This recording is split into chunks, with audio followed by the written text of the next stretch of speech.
Good evening, Bill. Good evening, Sandy. So unfair. So unfair. How are you? I'm just fine over here. I know exactly what the slides are.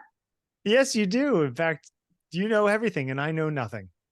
Well, we are talking about knowing and knowledge this evening for no more, no more, no more, no more, no less.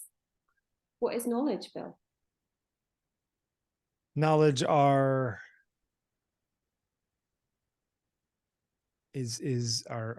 facts and things that you know in your brain. Is what is the difference between knowledge and knowing? I think knowledge is the whole corpus of things you could possibly know that we know as humans, and your knowing is in your own head. Is knowing the act of it, and knowledge is knowing is the verb and knowledge is the noun. Maybe I also think about it as past and present. So knowledge That is knowledge is in the past and knowing is present. yeah. Okay. That's not Yeah. necessarily the truth of it. That's just how I perceive it. You have a particular fetish for the now, or our perception of it. I'm not sure I fetishize it. You do like it though. Well, I'm curious. By the way, you were supposed to do a buzzer when I say interesting, fascinating, or curious. I need a buzzer. Looking for a buzzer. Keep going. I'm curious. Meh.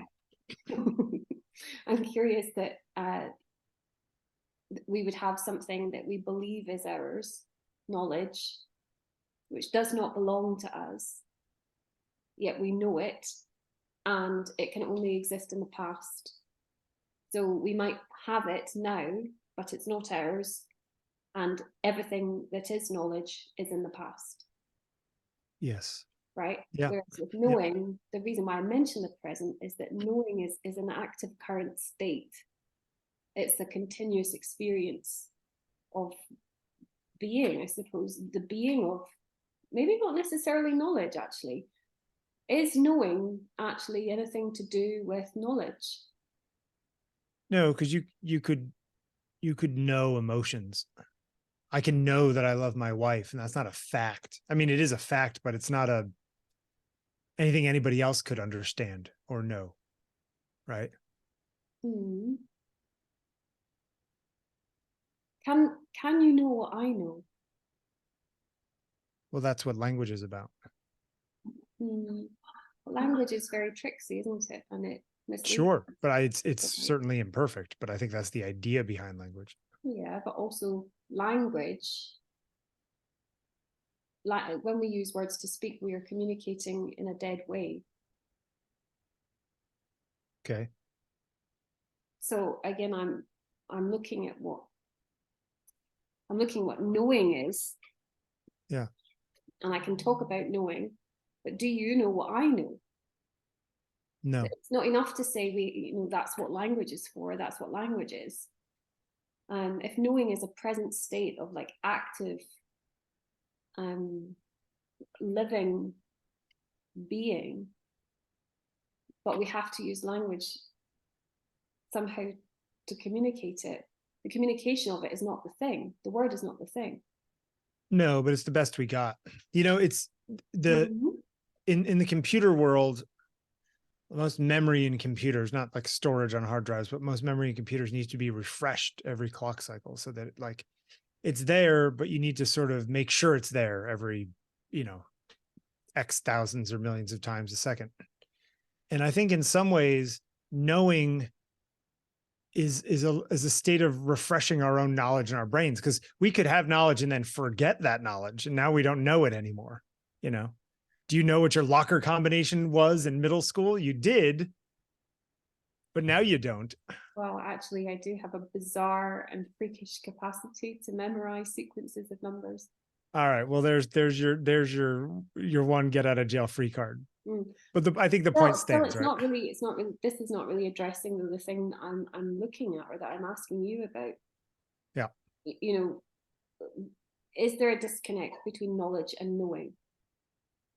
I know something, Do you know it? Is there any shared thing that is perhaps beyond language, that is not about the word? Somehow that we, I suppose the word would be communicate, but I think when we use the word communicate, we again put a symbol of like spoken language or text or something there. Or art, or yeah. Right. Beyond all of that, or within all of that, behind all of that, however we want to use words to try and explain it for the purposes of speaking on this thing, is there something that you and I both know?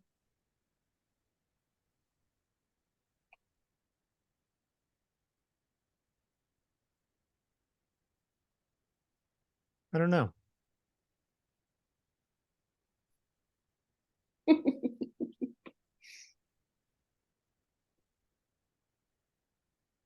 Sorry, I'm looking at the title here.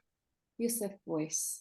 So I don't know Caroline Tisdall at all, but she was a friend of Joseph Beuys and photographed him, especially when he came to Ireland. He frequently visited Ireland, apparently, and as he did in many other locations, gave lectures, often in places of kind of interest or education.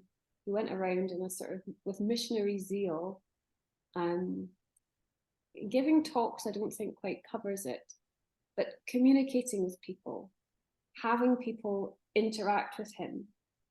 And I photographed him whilst in the middle of one of these, I'm just going to call them lectures, right? They are actually called lectures, although I don't think it was just or necessarily about him kind of pontificating.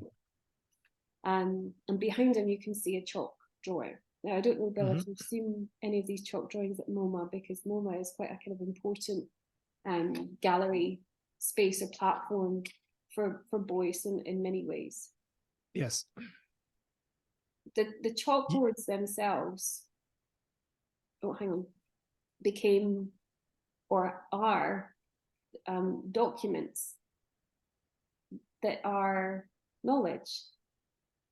Now, however esoteric the knowledge is, and whatever the thing, the thought is that has gone into the physical form of the chalkboard, it is simply making manifest that which is elusive, evasive, or simply non-physical. But Beuys was very interested in that kind of interplay or exchange between the kind of the word or the being and then the made. And if I go back to that, he would often invite questions from the audience. He would think of the being of the lecture as, you know, a kind of participation art. Beuys talked a lot about, you know, participation being a vital element of art for the audience.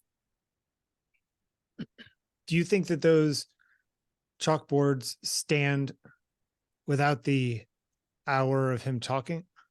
Well, I put this in next, and it's not usual for me to do it like this, but I am just going to read this out. It's a bit clunky because there's segments taken away. It's from it's a Hungarian. It's from the Hungarian, translated into English, a writer, Matthias Peng.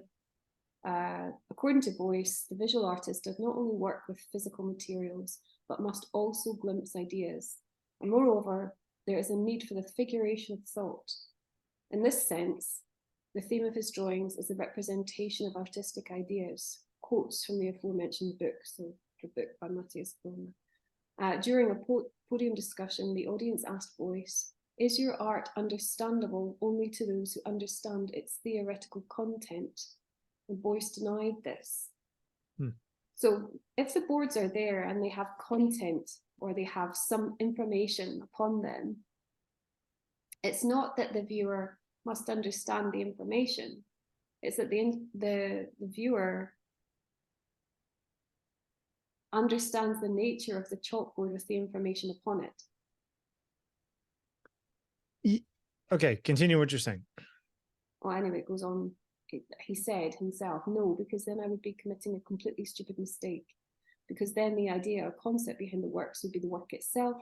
And then why should I realize these formations, which you yourself should perceive with your own senses?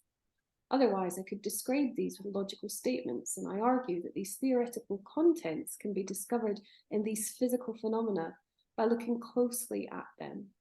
if you discover the structures of environments and actions. In fact, I argue that these physical phenomena become much more intense if we perceive them without the crutches of theory. This should not lead to the misunderstanding that I have fabricated a theory to provide an explanation for a particular work, sculpture, or medium. Art requires the ability to imagine. Yeah. I think that in this case, the shared knowledge, you're going to get mad at me. I think this shared knowledge is an illusion. I see a color and you're seeing a color, and we can say, oh my God, I'm seeing that color. Are you seeing that color? And you can say, oh my God, yes, I'm seeing that color. You're seeing that color. But it actually doesn't, those two things are not necessarily the same. But there's no way to there's no way to prove it. Well, you know what I mean? You know, humans have a conspiracy to agree on things, right? Yeah. We enter like See? a contract. I did just then. Right? We enter a contract with each other. Yeah. Your t-shirt is green. Yes. Right? Mm-hmm. My shirt is white. However, the formation of our language or our kind of our symbolic systems and structures has required us to agree on things. Yet it puzzles me that the real experiences of actually being are sometimes apparently unfathomable to us as each other. Mm-hmm. When really many of us experience, for example, grief. Now, True. We don't measure grief apart from through other means or other experiences related to what we think of as grief. We put the symbol there, grief. Or we read a writer or see a piece of art and we say, that's how I feel. And somebody else who's felt that says, I agree, that's how it felt. Bill, have you ever been part of kind of, I think I know the answer to this, a meditation group or a group of people who've been in prayer together, for example? No, but I've been at performances that are the secular version of that. Right. You think that there is shared knowledge in those situations? I'm not going to answer it straight away. I'm going to say that very often, as you know, I don't know. I don't know things. Yeah. I have to ask you, or I have to look them up, or, you know, there's so many things I do not know. There's far more in the physical world that I do not know than what I do know. Yeah, I wonder, like every other living thing, that the things that are about knowing are instantly available to me. And that I know all of them, if I can put it in such a way. Okay, keep going. Now,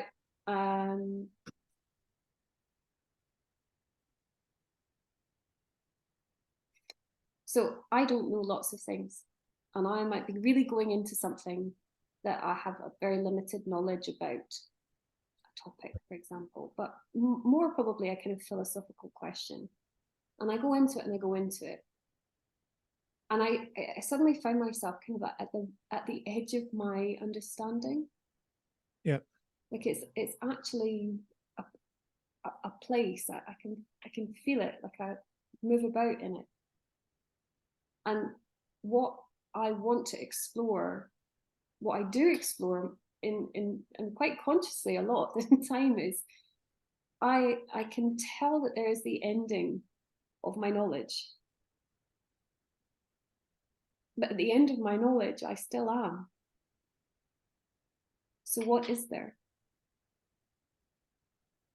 I'm not just conflating for the sake of it, knowledge and being. No. Yeah. But yes, but you think that there's part of you that somehow thinks that the whole of your knowledge and your knowing is all you are. I would say absolutely not. That's Right. not what I'm saying at all. Right. Yeah, you know, I know you're saying the opposite of that in some ways. Yes, I am. But you're kind of wondering, if not for knowledge or knowing, what is that other part? Yes, exactly. Got it. Okay. No, I'm on. Okay. So now I understand what you're saying.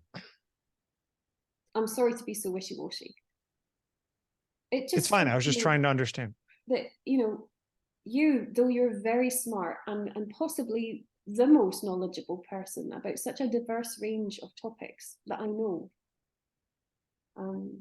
I would still say that there will be an ending of thought somewhere. Sure. And at that point, what is there?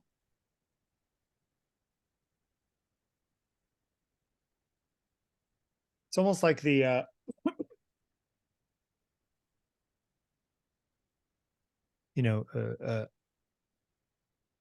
what is the space between matter? You know what I mean? Up in space, like that kind of like idea of like the ether, in the 19th century parlance. I don't know. It's a maybe there is nothing more than that. And when you don't use knowledge to navigate,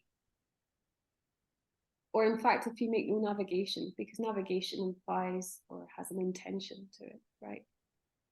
Even if it's foisted or forced upon you, if I have to go here. So forget all of that. But can you ever do anything without knowledge? No, but I also don't think that there's ever been a person who didn't have knowledge.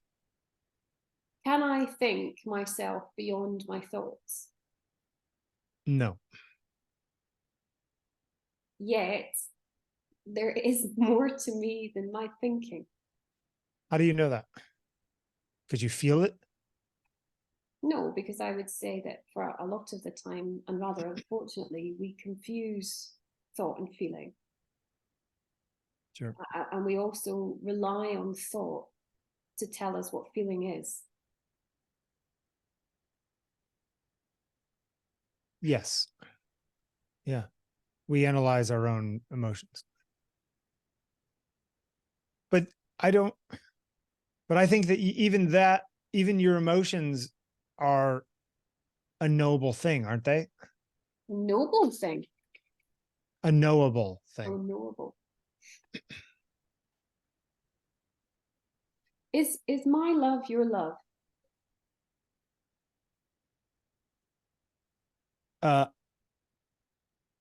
I think the concept of love exists independently of you and I. So therefore, yes. Right. Is love knowledge?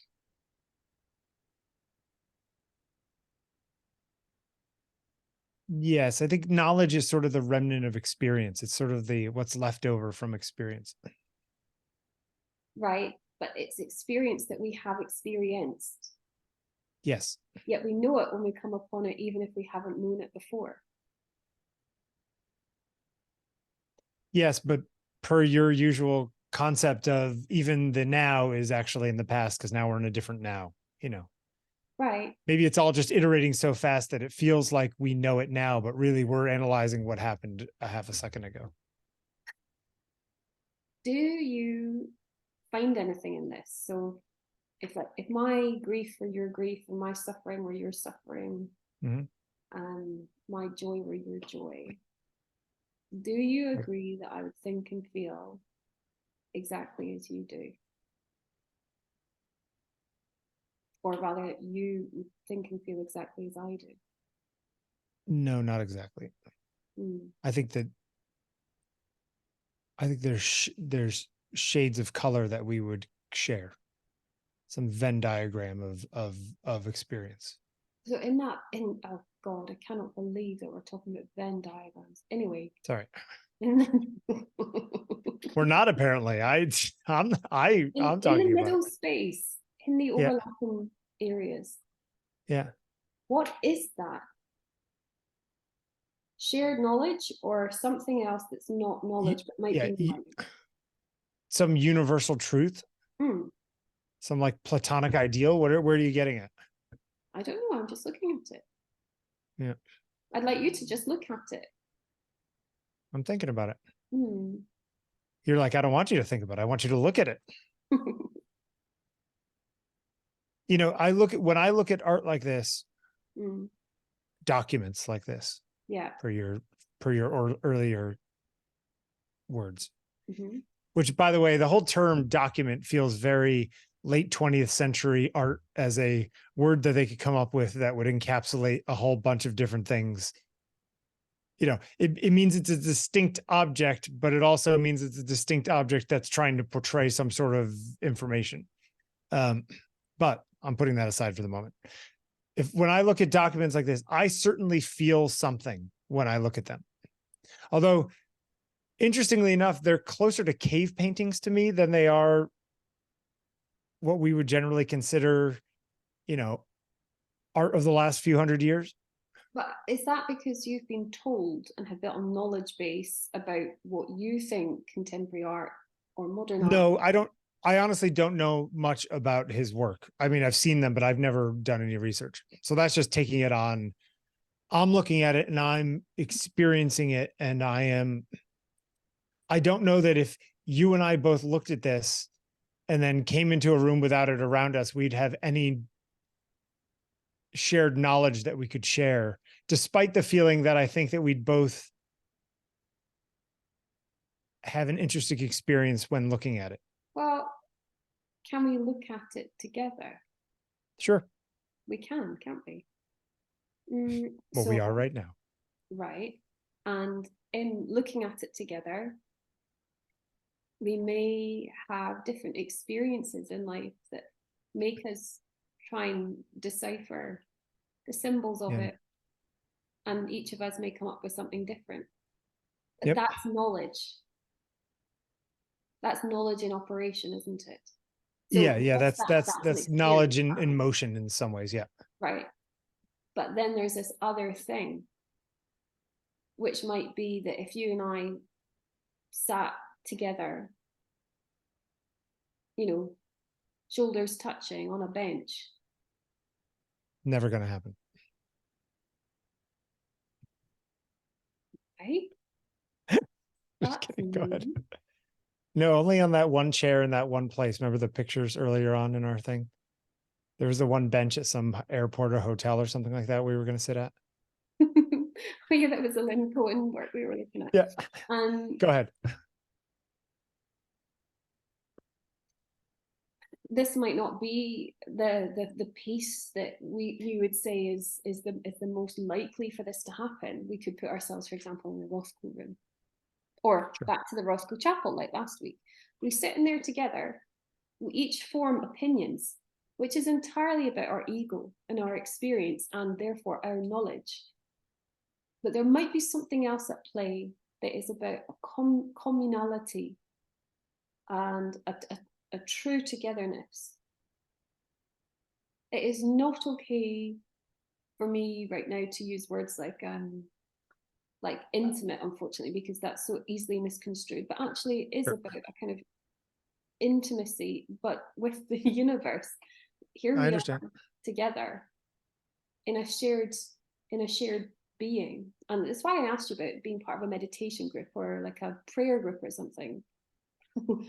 Though it's obviously inconceivable with you, but that sometimes, you know, in silence, or again last week we talked about like reverence and belief, we might come up upon these moments where we are absent though present, and together though physically apart, and that there will be not shared because it's allowed or because it's intended, but rather there will simply be a shared, not experience, shared being. Now, that to me might come close to knowing. I understand what you're saying, and I find it interesting. I would even say that if you and I were sitting in the Rothko Chapel or staring at this, you're even thinking non-verbally. We're just sitting there shoulder to shoulder looking at this thing. Mhm. I think that we would have an experience together. Right. The question that I have is that the experience that the artist wanted us to have, or is that just, and does that matter? Well, I think that's Beuys' point, isn't it? That actually, that as far as I take this and what he said on his this quote, that it is our own experience. Art requires the that ability to imagine. We are the presence. Sure.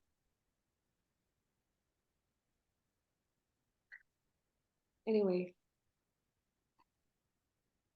By the way, anyway also should have a buzzer on it.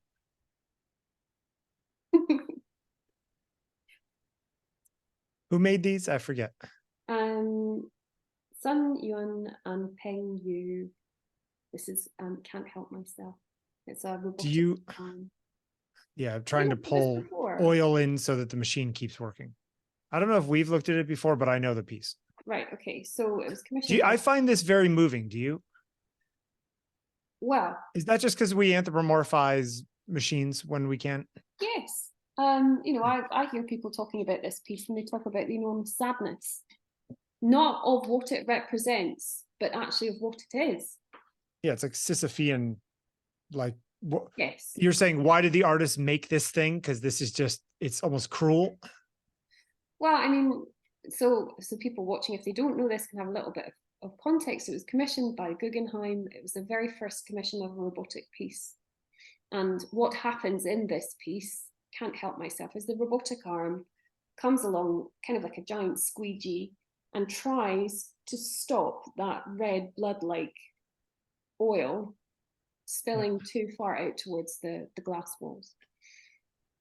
And it does this all the time, over and over, relentlessly, doesn't stop. And in actual fact, and the machine requires the oil to work. So there's like this desperation to it all.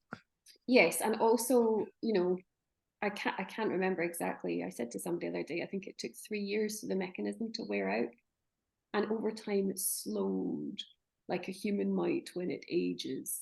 You know, and so people attribute these kind of human qualities, as you said, they anthropomorphize this object.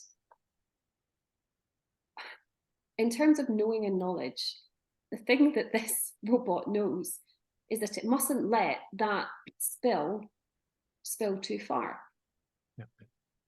I would argue that even saying that this robot knows anything is going a step too far. But for your point, I will take it. You take it, right? But more actually, and I will use the word interesting, more interestingly for me is that the people watching know what is going to happen. Which is that this relentlessly will continue ad infinitum, or rather until the mechanism wears. Well, entropy will wear it down. Eventually it will stop. Right. And so here we are watching, applying human context to something that is mechanical. And we know it does not live, but in our mind it does. Yes. Now that is where there's a bit of a gap to be explored. So we know this. Sure. We know it's a mirror. It's a good mirror, right? To some extent. I think everyone in the world feels a little bit like this machine, you know. Right. And we all know eventually we're going to die. So many people have that they really resonate with this piece of work. You know, this is a very powerful. It's very good. Yeah, this is good. I mean, the artists are hugely controversial, especially where they're from in China. You know, they're not, let's say they're not perhaps celebrated by Chinese authority. Well, yeah, I don't think this goes over well with the Central Committee. Their work is often subversive. I would urge people to go and find out more about them, because it's kind of like unsung heroes in art. There are so many of them. Well, are they unsung heroes? Their work is in the Guggenheim. But isn't it fascinating that we can have artists? There we go. You should have buzzard. Isn't it fascinating? Meh.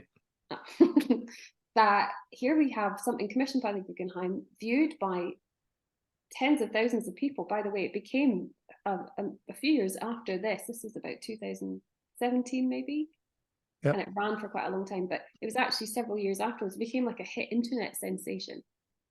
Like, it was viewed millions of times, just this arm moving and squeegeeing over and over, and people became like looked into the experience of watching it. We know what is going to happen. Yep. And it's a little bit manipulative too, in its way. Well, I mean, just to say, I lost my first point there, which was basically to say, it is bizarre to me how people, even in the Guggenheim, still do not find wider fame. Like, this is a fantastic piece of work. It is in a very important, significant, celebrated gallery. Yet, I doubt if people know the name of these artists. Sure, true. And I wonder about that. Also, in context of knowing and knowledge. Why do we reject knowledge? Nonetheless, it could be true. It doesn't have an agenda to remember or not, yet we do not remember. Maybe that's a discussion for another time. I think there's lots of times when we don't want to remember.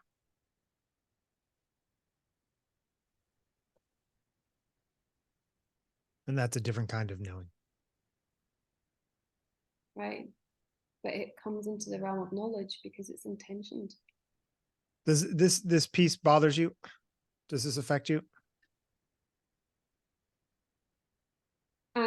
It piques my interest because of my knowledge. Yeah.